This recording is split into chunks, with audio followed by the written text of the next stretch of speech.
जय श्री हरे। आज की कहानी अखबार वाला। एक समय अखबार वाला प्रातःकाल लगभग 5 बजे जिस समय अखबार देने आता था, उस समय रमेश बाबू उसको अपने मकान की गैलरी में टहलते हुए मिलते। प्रतिदिन वह रमेश बाबू के आवास के मुख्य द्वार के सामने चलती साइकिल से निकलते हुए अखबार फेंकता और उनको नमस्ते बाबूजी बोलकर अभिवादन करता हुआ फर्राटे से आगे बढ़ जाता। क्रमशः समय बीतने के साथ रमेश बाबू के सोकर उठने का समय भी बदलकर प्रातः 7 बजे हो गया। जब कई दिनों तक रमेश बाबू अखबार वाले को प्रातः टहलते नहीं दिखे, तो एक रविवार को प्रातः लगभग 9 बजे वह उनका कुशल क्षेम लेने के लिए आवास पर आ गया। तब उसे ज्ञात हुआ कि अब में सब कुशल मंगल है घर में। समय रमेश बाबू बस यूं ही देर से उठने की आदत ले ली है।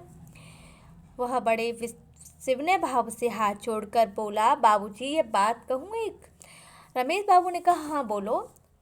वह बोला, आप सुबह तड़के सोकर जगने की इतनी अच्छी आदत को क्यों बदल रहे हैं? आपके लिए ही मैं सुबह तड़के विधानसभा मार्ग से अखबार उठाकर लाता हूँ और बहुत तेजी से साइकिल चलाकर आप तक पहला अखबार पहुँचा देता हूँ। सोचता हूँ कि आप प्रतीक्षा कर रहे होंगे।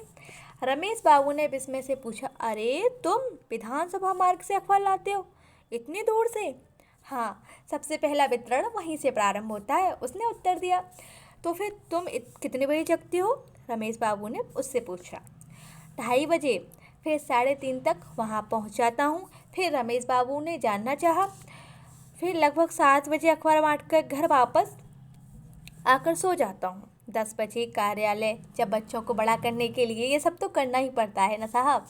रमेश बाबू कुछ पलों तक उसकी ओर देखते रह गए, फिर बोले, ठीक ठीक, तुम्हारे बहुमूल्य सुझाव को अवश्य ध्यान में रखूंगा। घटना को लगभग 15 वर्ष बीत चुके थे।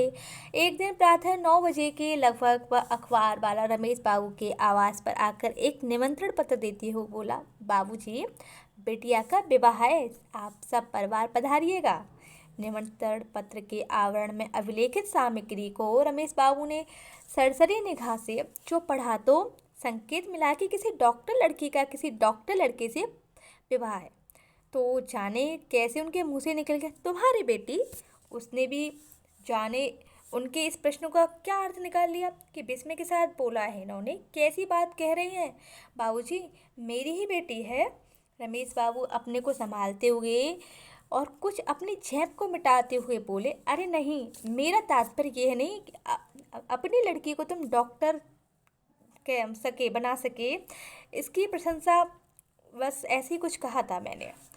अच्छा हाँ बाबूजी, मेरी लड़की ने MBBS किया है और उनका होने वाला पति भी MD है। और बाबूजी मेरा लड़का इंजीनियर के अंतिम वर्ष में है। छात्र रमेश बाबू थोड़े सोच रहे थे कि उसके अंदर आकर बैठने को कहूँ या ना कहूँ। वह स्वयं बोला, अच्छा बाबूजी, अब मैं चलता हूँ, अभी और कई कार्ड बांटने हैं, आप लोग आइएगा अवश्य। रमेश बाबू ने फिर सोचा, आज अचानक अंदर बैठने को कहने का आग्रह मात्र एक छलावा ही होगा, अतः औपचारिक नमस्ते कहकर उन्होंने उसे विदाई दे दी। उस घटना के 2 वर्ष बाद वह पुनः रमेश बाबू के आवास पर आया तो ज्ञात हुआ कि उसका बेटा जर्मनी की किसी नामी कंपनी में कहीं कार्यरत था।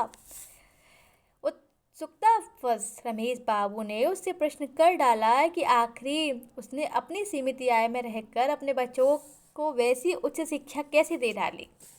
उसने कहना शुरू किया, बाबूजी इसकी बड़ी लंबी कथा है, फिर भी कुछ आपको बता देता हूँ। अखबार नौकरी के अतिरिक्त भी मैं खाली समय में कुछ न कुछ कमा लेता था। साथ ही अपने दैनिक व्यय पर इतना कड़ा अंकुश की भोजन में सब्जी के नाम पर रात में बाजार में बची कुछ ही कद्दू, लौकी, बैगन जैसी मौसमी सस्ती मद्दी सब्जी को ही खरीद कर घर पर लाकर बनाई जाती थी। एक दिन मेरा लड़का परोसी गई थाली की सामग्री देखकर रोने लगा और अपनी माँ से बोला, ये क्या रोज बस यही कद्दू, बैगन, लौकी, तोरई जैसी नीरस सब्जी, रूखा सूखा खाना। ऊब गया हूँ इस खाते खाते।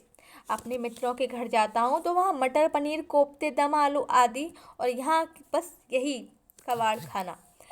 मैं सब सुन रहा था तो रहा ना गया और मैं बड़े उदास मन से उसके पास जाकर बड़े प्यार से उसकी ओर देखा और फिर बोला, पहले आंसू पोंछ, फिर मैं आगे कुछ कहूँ।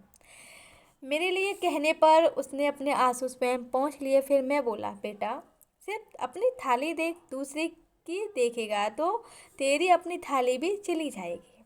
और सिर्फ अपनी ही थाली देखेगा तो क्या पता कि तेरी थाली किस स्तर तक अच्छी होती चली जाएगी। इस रूखी सूखी थाली में तेरा भविष्य देख रहा हूँ, इसका अनादर मत कर।